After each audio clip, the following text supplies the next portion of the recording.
As Bitcoin once again blasts past 40,000 US dollars, while Ethereum's London hard fork goes live, massive moves are underway.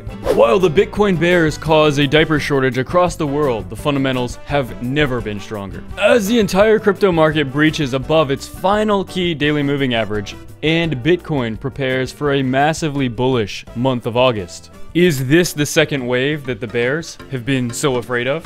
I hope you lock your doors, because we are about to make a mess.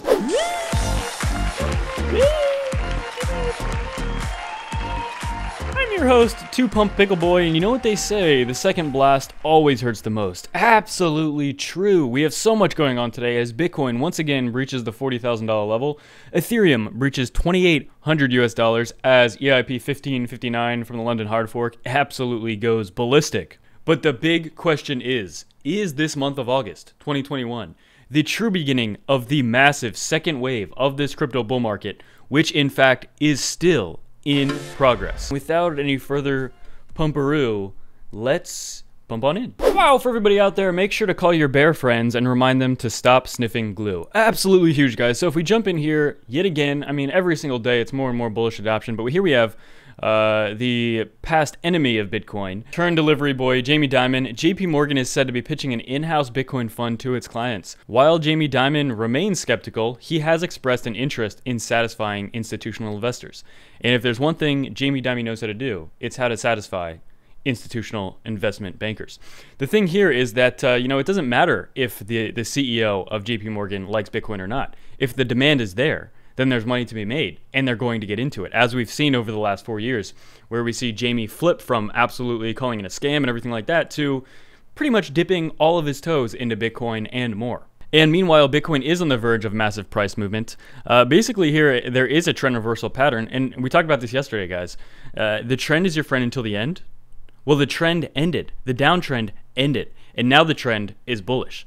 So yeah, it's becoming increasingly obvious to most people that 10,000 US dollars per Bitcoin, yeah, it doesn't really seem like the smartest stance to have right now. Believe it or not, there are actually people thinking that it'll go below 10,000 into the 4-digit range. Talk about turkey brain gobbledygook. And as well, we saw Ethereum's London hard fork go live today, and we've seen Ethereum kind of have a nice increase in price instead of a dump. A sell the news type event did not happen. But we have seen as well Bitcoin respond as well. And this is big for a lot of reasons. So to start off, again, DXY not really showing a lot of strength. We're going to keep watching that as it's below its 21 days. It's just really important to keep an eye on it. But we do see the entire cryptocurrency market now, as we just got a bullish cross just a few days ago, the 21 going above the 50 on the daily chart. We also see Bitcoin, as it's been battling this 200-day moving average, now getting above that. Really the only last big thing here is the 21-week for Bitcoin, which sits at about $1.7 trillion. Not even, what is this, like a percent? Yeah, like 1 or 2% above where we're currently trading. Kind of just above this area right here. Kind of just above this area right here, right where Bitcoin sits. So again, a lot of things are just very, very close on the horizon. You'll see people leave comments like, oh, well, Bitcoin's not even close to its all-time highs. We cannot get bullish yet. The problem with that is trends develop before we reach all-time highs. So it's important to try to spot the bullish momentum shift before that. So anybody telling you don't get excited until we reach all-time highs, well, that's foolish. You should be getting excited when we're seeing all of these trends start to break and we're seeing all the technicals and fundamentals line up and things get bullish. Otherwise, you're going to be, missing out on insane amounts of profit that you could have been making if you were able to recognize these things earlier. As well. So we see with Bitcoin here, so far we've had 3 days dipping our toes barely under 38,000, right into the high $37,000 range. And as you can see, we've been getting moves to the upside very quickly here. So as I've been saying, I think it would still be healthy even if we did go down to that $35,000, $36,000 range, but we have not even approached it. We have not even gotten close yet. And basically all that means is that potentially the momentum behind Bitcoin is stronger than most people expect, right? I'm trying to give some wiggle room for these scenarios here, but I mean, so far Bitcoin has been looking very good, and Ethereum by far has been looking better. Obviously, this London hard fork was much anticipated. There's a lot of other anticipated things like ETH 2.0 for Ethereum coming up. So overall, I mean, obviously I'm very bullish on Ethereum, period, and I have been for years. But yeah, we see Ethereum doing very well. In fact, it just set a new daily high as I'm recording that. But yeah, it's also, I believe, bringing Bitcoin up and helping boost Bitcoin. Again, we've seen altcoins help Bitcoin before. We saw it back in the summer of 2019. It's a kind of common thing. And yeah, the number 2 cryptocurrency obviously doing well is not going to hurt the entire space. In fact, it most likely helps it. And with that, we see Ethereum pumping and Bitcoin pumping. So we see the dominance coming down a little bit for Ethereum here because Bitcoin is also pumping with Ethereum, which I personally like. I want to see that anyway. I want to see the entire space. I don't want to see any single one coin do better than everything else. I want to see the entire space get healthy, aside from like the joke coins, like the dog coins, which should be worth literally nothing. But this is a pretty big resistance level right here, right around this $41,000 level. Breaking that could be very good. There was that potential for a potential head and shoulders, which we covered yesterday, but it looks as though Bitcoin went the opposite direction, which again, I am not complaining if Bitcoin gets very bullish here.